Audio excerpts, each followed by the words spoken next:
സാറേ, ഇതിപ്പോൾ വിശുദ്ധ റംസാൻ മാസമാണ്. വിശ്വാസികൾ നോമ്പ് നോറ്റ് ഭക്തിയും പ്രാർത്ഥനയും ഒക്കെ ആയിട്ട് കഴിയുന്ന 30 ദിവസങ്ങൾ.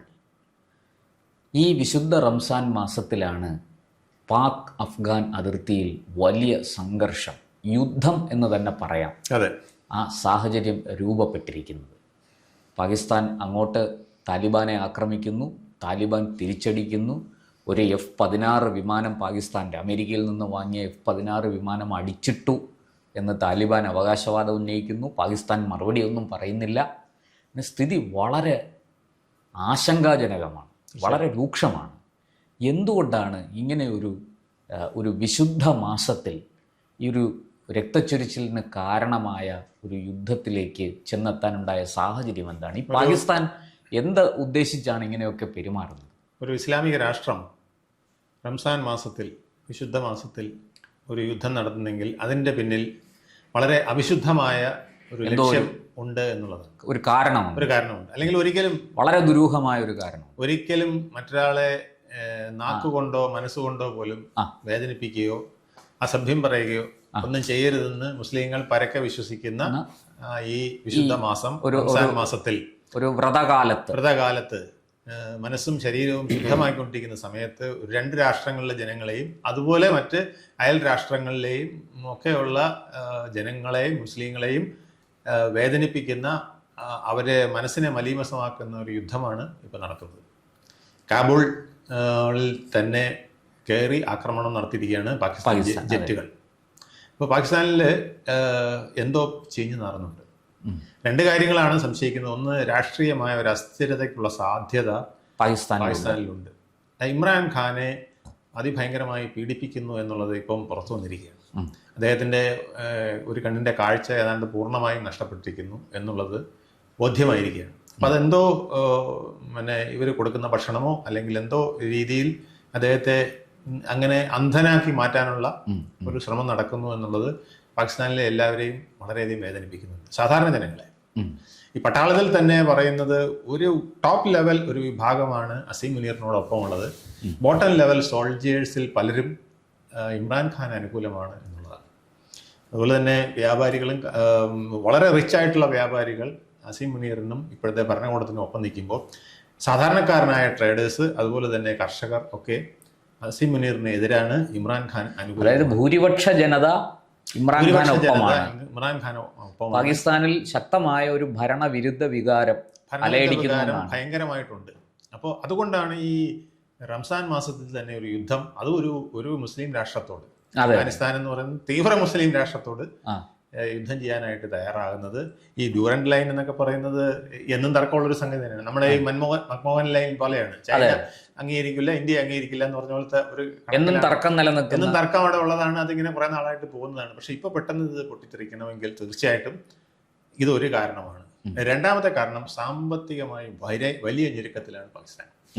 സാമ്പത്തിക പ്രതിസന്ധി കൊണ്ട് നിക്കക്കള്ളിയില്ലാതിരിക്കുക, കടം വാങ്ങിക്കാൻ ഇനി ആളില്ല. അപ്പൊ യുദ്ധം വന്നാൽ പക്ഷെ ഖത്തർ പണം കൊടുക്കും, സൗദി പണം കൊടുക്കും, ചിലപ്പോൾ IMF പോലും അമേരിക്കയുടെ സഹായത്തോടു കൂടി സാമ്പത്തികം കിട്ടിയിരിക്കും. ഇന്ത്യ പാകിസ്ഥാൻ വാർ കഴിഞ്ഞപ്പോൾ അവര് കോടിക്കണക്കിന് രൂപയല്ലേ അടിച്ചു, IMF വഴി. നമ്മൾ കൊടുക്കരുതെന്ന് പറഞ്ഞിട്ടും അമേരിക്ക കൊടുത്തില്ല. ഇത്തരത്തിൽ യുദ്ധം കൊണ്ട്, തീവ്രവാദം കൊണ്ട് പണമുണ്ടാക്കാം എന്ന് കരുതുന്ന ഒരു രാഷ്ട്രീയ നേതൃത്വവും പട്ടാള നേതൃത്വവും ഉള്ള ഒരു രാജ്യമാണ് പാകിസ്ഥാൻ. അതാണ് അവരുടെ ഇപ്പോഴത്തെ യുദ്ധത്തിന്റെ പ്രധാന കാരണമായിട്ട് അവർ പറയുന്നത്. ഇപ്പൊ തന്നെ എന്നിട്ട് പറയുന്നു, ഇതിനിടയ്ക്ക് നമ്മളെ കുറ്റം പറയുന്നുണ്ട്. അസീം മുനീർ പറയുന്നുണ്ട് ഇത് ഇന്ത്യ നടത്തുന്ന ഒരു പ്രോക്സി വാറാണ്. എങ്ങനെ ഇരിക്കുന്നു നോക്ക്. അഫ്ഗാൻ താലിബാനെ ഇന്ത്യ സഹായിച്ചുകൊണ്ട് ഇൻഡയറക്റ്റ് ആയിട്ട് പ്രോത്സാഹിപ്പിച്ചു. നേരത്തെ ബലൂചിസ്ഥാനെ ഇന്ത്യ സഹായിക്കുന്നു എന്നായിരുന്നു നേരത്തെയുള്ള ആക്ഷേപം. ശരിക്കും പറഞ്ഞാൽ പാകിസ്ഥാൻ സൗത്ത് ഏഷ്യയുടെ ഒരു ശാപമായി മാറി. സൗത്ത് ഏഷ്യയിലെ ഒരു ദുർഭൂതമാണ് ഇന്ന് പാകിസ്ഥാൻ. ഈ പ്രദേശത്തിന്റെ സമാധാനത്തിന് ഏറ്റവും വലിയ വിഘാതം, ഇറാനേക്കാൾ വലിയ വിഘാതം ഇപ്പോൾ പാകിസ്ഥാനാണെന്ന് തോന്നുന്ന വിധത്തിലാണ്. സകല കുത്തിത്തിരിപ്പുകളുടെയും എല്ലാവിധ പ്രവർത്തനങ്ങളുടെയും കഷ്ടകാലത്തിന് അവരുടെ അണുബോംബും ഉണ്ട്. അതാണ് മറ്റ് ഇസ്ലാമിക രാഷ്ട്രങ്ങൾ പോലും, സത്യത്തിൽ അമേരിക്കയ്ക്ക് പോലും വലിയ ആശങ്കയുണ്ട്. തീർച്ചയായിട്ടും ഈ ആശങ്കയുണ്ട്. പാകിസ്ഥാന്റെ കൈവശം ഇത് പാകിസ്ഥാനിൽ നിന്നാണ് ഇറാനിലും അവിടെ നിന്ന് ഉത്തര കൊറിയയിലും ഒക്കെ ഇത് എത്തപ്പെട്ടത്. ഈ ചൈന വലിയ പിന്തുണയൊക്കെ കൊടുക്കുന്നുണ്ടെങ്കിലും ഉത്തര കൊറിയയ്ക്ക് ഒരിക്കലും അണുബോംബ് കൊടുത്തിരുന്നില്ല. ഇല്ല. ചൈനയ്ക്ക് ആ കാര്യത്തിലൊക്കെ നല്ല ബോധമുണ്ട്. അതെ. പക്ഷെ ഇത് ഇറാന്റെ കയ്യിൽ നിന്നാണ് ഉത്തര കൊറിയ ഇതിന്റെ രഹസ്യം അടിച്ചു മാറ്റിയത്. ഇത് അന്താരാഷ്ട്ര തലത്തിൽ ഒരുപാട് പ്രതിസന്ധികൾ ഉണ്ടാക്കാൻ, പ്രത്യേകിച്ച് ഈ ഇസ്ലാമിക നാറ്റോ വളരെ ഒരു ലോകത്ത് വിപത്താകുന്ന ഒരു കാര്യമാണ്. ഇതിന് നമ്മൾ പക്ഷെ അതിന് ഈ സൗദി അറേബ്യയും ഖത്തറും ഒക്കെ കൂട്ടു നിൽക്കുമോ?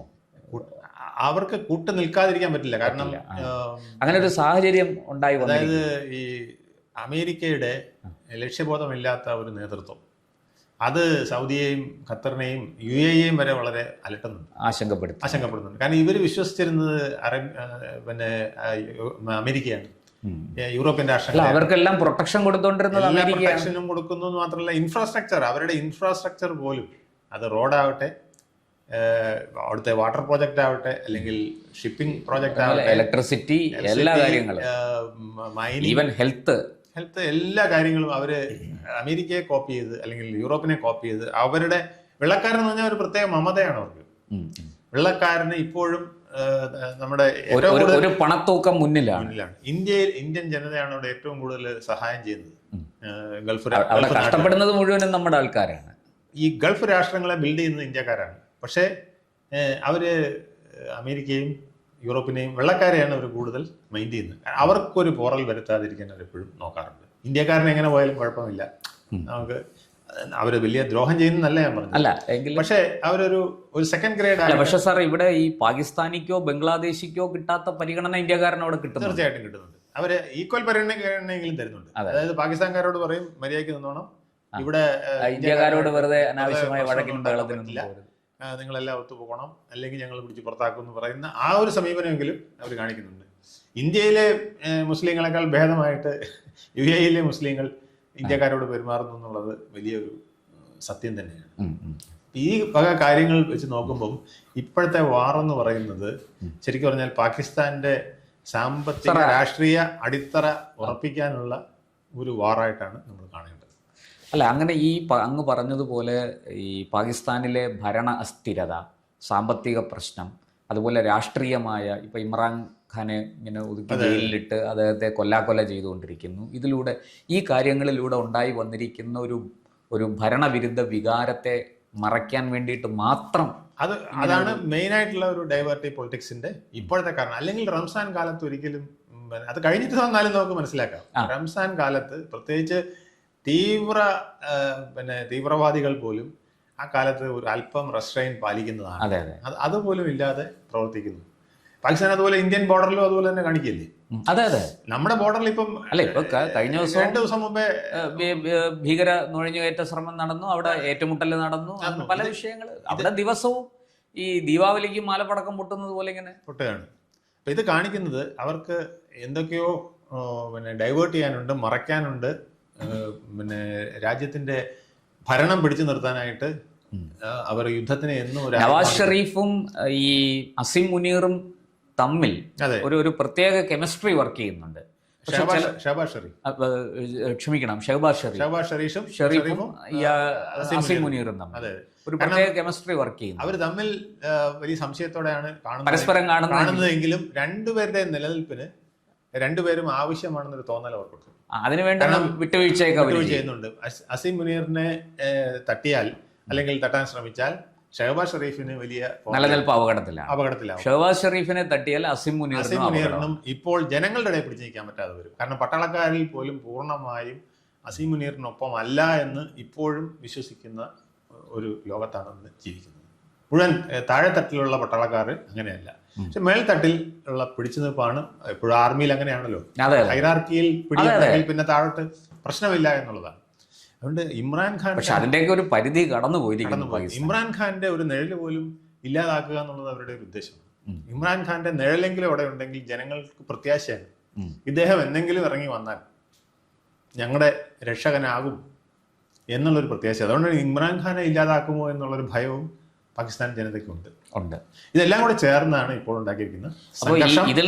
ഡെവലപ്പ് ചെയ്യുന്നുള്ളത് നമുക്ക് പറയാൻ പറ്റും. ഇതിൽ നിന്നല്ല ഒരു ജനശ്രദ്ധ തിരിച്ചുവിടാനായിട്ട് ഏറ്റവും എളുപ്പം ഇപ്പൊ ഇന്ത്യയുടെ അടുത്ത് അടിക്കാൻ ബുദ്ധിമുട്ടാണ്. അടിച്ച വിവരം അറിയും. തിരിച്ചടിക്കുന്നത്. അതെ, അതെ. അപ്പൊ അതുകൊണ്ട് മറ്റേ ബോർഡറിൽ അഫ്ഗാൻ ഡ്യൂറൻ ലൈൻ ബോർഡറിലേക്ക് കടന്നിരിക്കുന്നു എന്നുള്ളതാണ്. അഫ്ഗാൻ ബോർഡറിലേക്ക്. ഇത് അവിടെ അതിർത്തിയിൽ അങ്ങനെ ഒരു പ്രശ്നം ഇപ്പൊ ഉണ്ടാവേണ്ടതല്ല. പക്ഷെ എങ്ങനെ ഉണ്ടായി എന്നുള്ളത് പറയാൻ പറ്റില്ല. അവരാരോപിക്കുന്നത് താലിബാനെയാണ്. പക്ഷെ താലിബാനും പാകിസ്ഥാനിലെ ചില ആർമി ഓഫീസേഴ്സും തമ്മിൽ ചില നെറ്റ്വർക്കുകളും ഉണ്ടെന്ന് പറയുന്നു. പഴയ ചില ടീമുകൾ തമ്മിൽ ഒരു ബന്ധമുണ്ട് എന്നും പറയുന്നു. അല്ല സാർ, ഈ ഖൈബർ പക്തൂൺഖ്വ പ്രവിശ്യയെ ചൊല്ലിയാണ് ഈ പ്രശ്നങ്ങളൊക്കെ ആരംഭിച്ചത്. അവർക്ക് സ്വാതന്ത്ര്യം വേണം, അവർ പാക് ജനതയോടൊപ്പം അല്ലെങ്കിൽ പാക് ഭരണത്തിന് കീഴിൽ നിൽക്കാൻ ആഗ്രഹിക്കുന്നില്ല, ഞങ്ങൾ വിട്ടുപോകണം, അവർക്ക് അഫ്ഗാനിസ്ഥാനോട് ചേരാനാണ് കൂടുതൽ താല്പര്യം എന്ന് പറയുന്നു. അല്ല, സ്വതന്ത്രമായിട്ട് നിൽക്കാനും അവർ ശ്രമിക്കുമെന്ന് കേൾക്കുന്നു. ഇങ്ങനെയുള്ള ഒരു നയതന്ത്ര പ്രശ്നം അതിനകത്തുണ്ട്. അത് സത്യമാണ്. അല്ല, ആ പ്രശ്നം ഇപ്പോൾ എടുക്കേണ്ട കാര്യമില്ല. ഇത് വളരെ നാളായിട്ട് നടക്കുന്ന പ്രശ്നമാണ്. അതെ, ഇനി വളരെ നാൾ നീണ്ടുപോകുന്ന പ്രശ്നമാണ്. അത് ഈ റംസാൻ കാലത്ത് തന്നെ എടുത്ത് വെടിവെക്കേണ്ട കാര്യമില്ല. അത് വന്നതിന്റെ പിന്നിൽ എന്തുണ്ട് എന്നുള്ളത് നമ്മൾ നോക്കണം. മുമ്പ് ഈ പ്രശ്നങ്ങളൊക്കെ നിൽക്കുമ്പോഴും റംസാൻ കാലത്ത് അങ്ങനെ ഒരു സംഘർഷം ഇല്ല. അത് റംസാൻ കാലത്ത് ഒരു സംഘർഷം നടത്തുന്നത്, മാനസിക സംഘർഷം പോലും നടത്തുന്നത് പാപമാണെന്നുള്ളതാണ് മുസ്ലിങ്ങളുടെ മുഴുവൻ അവരുടെ മതവിശ്വാസം. അങ്ങനെയാണ്. ആ സമയത്ത് ഇത് വന്നത് എങ്ങനെ എന്നുള്ളതാണ് ചോദ്യം. അതുകൊണ്ട് തന്നെ സൗദിയും ഖത്തറും വളരെ ശക്തമായി ഇടപെടുന്നുണ്ട്. അതുകൊണ്ട് ചിലപ്പോൾ ഏറ്റവും ഒടുവിൽ കേൾക്കുന്ന വിവരം പാകിസ്ഥാൻ ദയനീയമായിട്ട് കരഞ്ഞു വിളിച്ച് സൗദിയോടും ഖത്തറിനോടും ഒക്കെ ഇടപെടണം, താലിബാനെ എങ്ങനെയെങ്കിലും ഒതുക്കി നിർത്തണം എന്ന്. കാരണം താലിബാന്റെ ആക്രമണം എന്ന് പറഞ്ഞാൽ കണ്ണുമൂക്കില്ലാത്ത ആക്രമണമാണ്. ഖഡവൽക്കജന്റെ ആക്രമണം നമ്മൾ പറയും. അതെ. അതാണ് താലിബാൻ. അതായത് ശത്രുവിനെ നശിപ്പിച്ചിട്ടേ അടങ്ങും. അയാൾക്ക് പിന്നെ ജീവനൊന്നും പ്രശ്നമല്ല. അയാളിങ്ങനെ ഒരു മെഷീൻ പോകുന്ന പോലെ, റോബോട്ട് പോകുന്ന പോലെ പോകുന്നെന്നാണ് പലരും പറയാറ് താലിബാന്റെ രീതിയെ കുറിച്ച്. അപ്പൊ ആ രീതിയിലുള്ള അതിനെ തടഞ്ഞു നിർത്താനുള്ള ശേഷി പാകിസ്ഥാനില്ല, പാകിസ്ഥാൻ ആർമിക്ക് ഇപ്പോൾ ഇല്ല. അപ്പൊ അതുകൊണ്ടൊരു വെടിനിർത്തൽ ഉണ്ടാവും എന്ന് നമുക്ക് പ്രതീക്ഷിക്കാം. തീർച്ചയായിട്ടും സംഘർഷം ഉണ്ടാകാതെ എല്ലാം അവസാനിക്കട്ടെ. അതും ഈ ഒരു പുണ്യമാസം, ഇല്ലെങ്കിൽ സൗത്ത് ഏഷ്യ എന്നും പ്രശ്നത്തിലാവുന്നേ.